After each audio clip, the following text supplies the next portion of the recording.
antiseptic aron dili lang siya magka-infeksyon. Kaya pag nakisaman, gitahi sa doktor, pwede na din siya gamiton. Pero gaukang nakisaman, hindi mo siya pwede gamiton.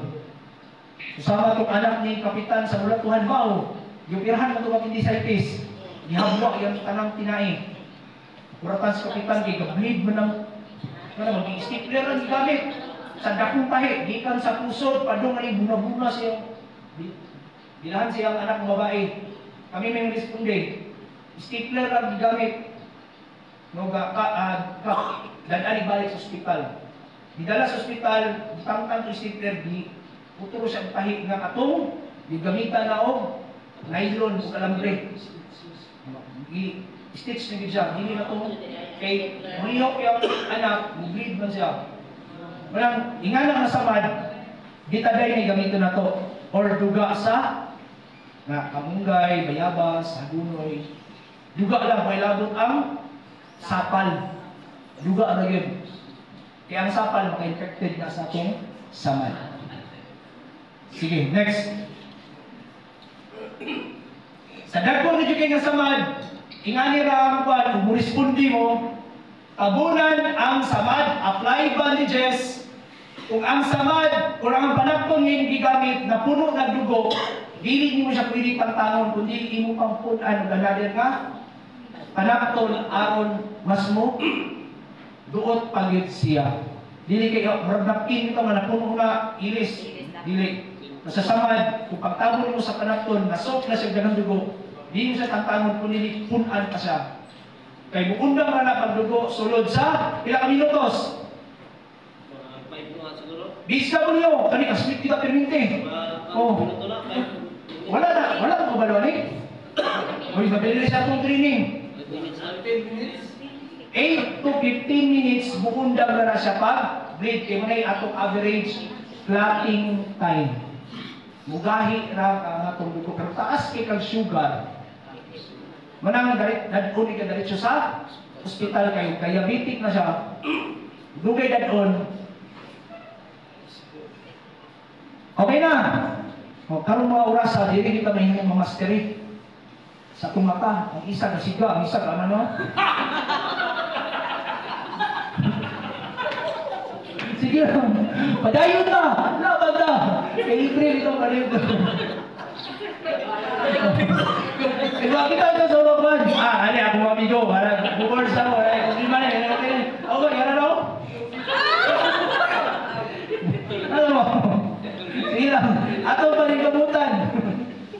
Sige. Now, humanatas sa man. Ano yung napunta sa? Paso. Sa paso, na itulong ang klase. First, second, third. Ang first degree, ang pinaka-the best example na unsa. San Juan na ba itong nangyagi ko ano? Awag niyong panit, dili na usual. Sunburn ko. Sunburn is a first degree burn. Kanabang kapula, paghawi di mo haptos kay awitan, mo na siya first degree burn. Kung musuway mo, taga-aligriya, ilayo yung tagtaga, ito mo, pag-breathe na ganyan mo. Kung ang adlaw, yung ligo mo, di ba kay ulit yung balay kayo hapdos, may akong likod. Mo na siya, sunburn. Kung di ko mo kanang sa dagat, kuha na mo plancha, asuan yung kalit. Wala lang sa walking burot, first degree burn.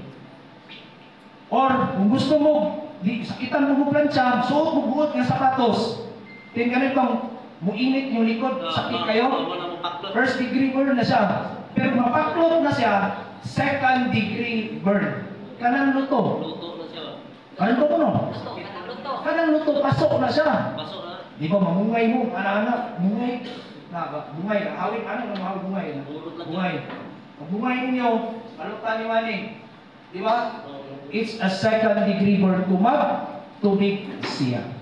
Pula lang, hapdos, first degree burn. Next chart. This one. Balik chart. Isa. Didali yung kauban, di gutom, nakalay.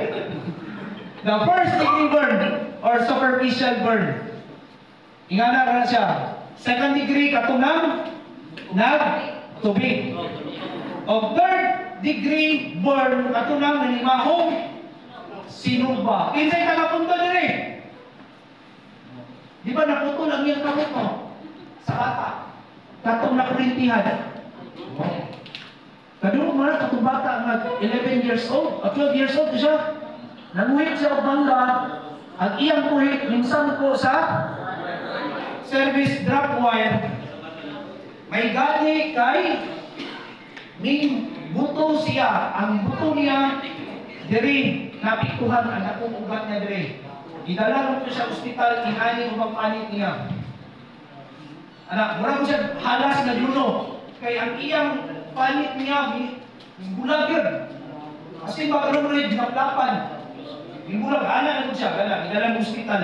Katong kabot yang na naputol. Kaya ang iya rin akong ugat diri ning buto. Muna nga ako siyang ipaliyok, dili niya ma-straight. Anak siya, then sakitan na kay siya. Amo siya gibasa, nanimahok kung sinod ba? Isakay ko sa ambulance, nakado, zero, buntod. Nakawitis mo do? Nakawitis ka do? Wala. Gikarga na mo, nimahok kung siyang sinod ba? Ano bang bagong subang, mas karang baboy daw? Okay, dali yun, sunog yan rin. Sunog. Asa yung kwan, paho di kayo siya nga, asin nga, napaig na kwan ba? Ngayon, nasungko siya. Matong, dinin si pagkabos sa ospital, diri ang nakupin damage niya. Ika ng kurente, mangita na siya, bumo ka tissue, asa siya kadosan. Kabutuhan niya. Wala, it's a bird. Kadalasan, electrical bird, na makurintihan ka, diretso gugani. Third degree bird.